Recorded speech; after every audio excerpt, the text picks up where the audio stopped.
Hello നമസ്കാരം. ബാറോസ് എന്ന ചിത്രത്തിൻ്റെ ഒഫീഷ്യൽ റിലീസ് തീയതിയാണ് ഇന്നൊരു വീഡിയോ ഭാഗത്ത്. വീഡിയോയിൽ മുൻപ് വീഡിയോ ലൈക്ക് ചെയ്യുക, ചാനൽ സബ്സ്ക്രൈബ് ചെയ്യുക. നവംബർ മാസം ധാരാളം ചിത്രങ്ങൾ OTT റിലീസ് ചെയ്യുന്നുണ്ട്. നമ്മുടെ ചാനൽ ഭാഗം പരിശോധിച്ചാൽ ആ വീഡിയോയ്ക്ക് നിങ്ങൾക്ക് കാണാൻ വേണ്ടി സാധിക്കുന്നതായിരിക്കും.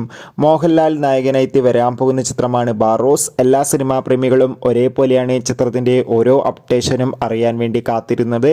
ചിത്രത്തിൻ്റെ ഒഫീഷ്യൽ ട്രെയിലർ ഇന്നലെ കങ്കോ എന്ന ചിത്രത്തിൻ്റെ റിലീസിന് കൂടെ റിലീസ് ചെയ്തിട്ടുണ്ടായിരുന്നു. അതിഗംഭീരമായ പോസിറ്റീവ് റെസ്പോൺസാണ് ചിത്രത്തിൻ്റെ ട്രെയിലറിന് സ്വന്തമാക്കാൻ വേണ്ടി സാധിച്ചിട്ടുണ്ടായിരുന്നത്. ബാറോസ് എന്ന ചിത്രത്തിൻ്റെ ഒഫീഷ്യൽ ട്രെയിലർ ഉടൻ തന്നെ യൂട്യൂബിലും റിലീസ് ചെയ്യുന്നതായിരിക്കും. ഏവരും ഏറെ ആകാംക്ഷയോടെയാണ് ചിത്രത്തിൻ്റെ റിലീസിനായി കാത്തിരിക്കുന്നത്. അങ്ങനെ ഫൈനലി ബാറോസ് എന്ന ചിത്രം ഈ വരുന്ന 2024 ഡിസംബർ മാസം 25-ാം തീയതി തിയേറ്ററുകളിൽ എത്തുമെന്ന് ഒഫീഷ്യലായി കൺഫേം ആക്കിയിട്ടുണ്ട്. എന്തായാലും ചിത്രത്തിൻ്റെ റിലീസിനായി നമുക്ക് കാത്തിരിക്കാം. എത്ര പേരാണ് ചിത്രത്തിൻ്റെ റിലീസിനായി കാത്തിരിക്കുന്നത്? കമൻറ്റ് ചെയ്യുക. Bye bye.